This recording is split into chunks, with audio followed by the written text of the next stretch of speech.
What's up, Meta Nerds? This video is all about the AT-AT, the all-terrain armored transport. Now let's just clear some air before we even start this video, that one of the strangest things in the Star Wars community is the hatred at how you can mispronounce fictional names. Many of you will be happy that I pronounced it AT-AT, many of you will hate it. Whereas most reasonable nerds will see that it doesn't really matter, but I do think it's worth pointing out that before you get happy that I pronounced it AT-AT, and although there is a precedent set by calling everything else like R2-D2, AT-STs, AT-TEs, I mean we don't pronounce it AT-ST or AT-Ts, there are many instances where the AT-AT is pronounced AT-AT, most notably from J.J. Abrams. This is where Daisy's character lives, and we're getting ready to shoot her outside of her AT-AT home. And there's even a Times article that points out that Lucasfilm's public relations says that it should be pronounced phonetically, in other words that it rhymes with hat-hat.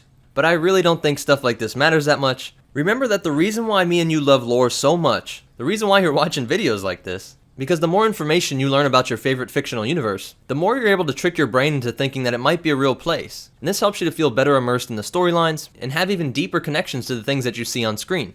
But with that, let's take a look at the most iconic walker in Star Wars history. It was developed by Drive Yards, the same company that made all the walkers for the Republic during the Clone Wars. When the mighty and dare I say beautiful Emperor Palpatine put an end to the Clone Wars, the Republic became the Empire, and the Empire developed a new branch of the military titled the Imperial Department of Military Research. This department contacted Drive Yards to see if they could build something even more impressive than the AT-TE. It's important to remember that the AT-AT was developed after the end of the Clone Wars. This empire wasn't in a galactic scale war, but now had to worry about controlling a population which had billions of inhabitants who weren't exactly in love with the new empire. So by making a walker that was physically imposing, the AT-AT could control the population of a city without ever having to get into actual combat. Before I continue, I just want to pause and point out that in Legends material, the AT-AT was actually developed during the Clone Wars, and some early versions of it were used during the Battle of Jabeam in the year 21 BBY.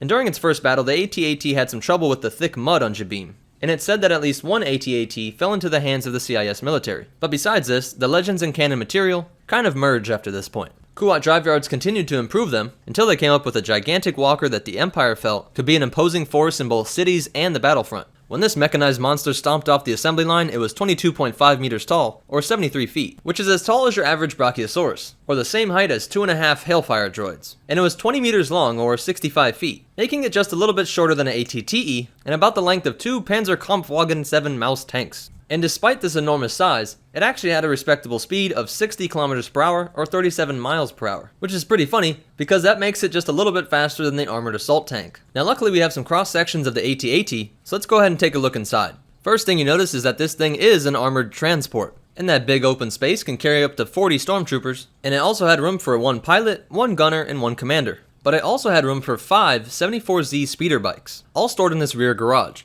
Also in the back, you can see where the fuel cells are located, and what's interesting is that these are solid fuel slugs, not a liquid like gasoline, and not electricity, but a combustion engine that uses solids, kind of like gunpowder. This energy is what drives the main motor, which is then able to drive the 4 independent motors for each leg. And then there are a series of motors and gears throughout the leg at what would be the hip and the knee, which allows the AT-AT to lift the leg up and get over all kinds of terrain. In addition to this, there are also a series of smaller motors located at what would be the ankle, so that the AT-AT always has secure footing. The tube that connected the main body to the head was often referred to as the tunnel, and it was in this section that the pilot, gunner, and commander were all located. The commander would stand up in the back, directing orders to the pilot and gunner. Now although it's said that there's only one pilot and one gunner, we can see that both of them have a hand on this control system and are moving it as the walker moves forward. So comment down below which one you think should really be called the pilot and which one is actually the gunner. But also in this cockpit are a series of targeting computers, a ton of sensor equipment, including 3 terrain scanners, which gave the crew a very detailed 3D topographical map of the battlefront. In addition to this, it also had a holographic display, so that the commander could receive orders from his superiors. But now the coolest part, the weapons. It had 4 weapons in total, 2 heavy repeating blaster cannons on the bottom, and on the sides, 2 medium blaster cannons. And if you look close, you could see rounded parts underneath the chin, which contain the power cells for these blasters.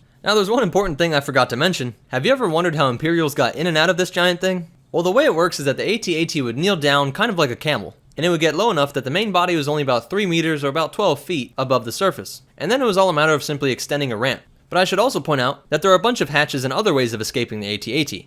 And if the battlefield situation called for it, the stormtroopers inside could be rapidly deployed by being suited up with harnesses and rappelling out of the AT-AT. All of their supplies, weapons, and even the 74Z speeder bikes could also be deployed this way. And as for deploying the AT-ATs themselves, this was done via the Y-85 Titan dropship, which could deliver 4 AT-ATs into battle. And the way it would work is that the Empire would send these out first, and the AT-ATs were responsible for taking out the heavier defenses and paving the way for the smaller vehicles and infantry. This is the exact opposite of how the Republic used the SPHA. The AT-AT was used throughout the reign of the Empire, but it seems like each time it was used, its enemy found a creative way to take it down. Kanan, Ezra, and Luke are all able to cut through the thick plate armor of the AT-AT, and both Kanan and Vader show just how easily a lightsaber can slice through its legs. But we also see that it can be pushed over from the thrust generated by a Hammerhead Corvette. Later during the Battle of Hoth, we saw how a single T-47 airspeeder could trip up the AT-AT by using its harpoon cannon to attach a cable to the behemoth and then circling its legs, tying it up for a very satisfying and comedic fall. Later during the liberation of Kashyyyk, a bunch of AT-ATs were hijacked by Wookiee warriors.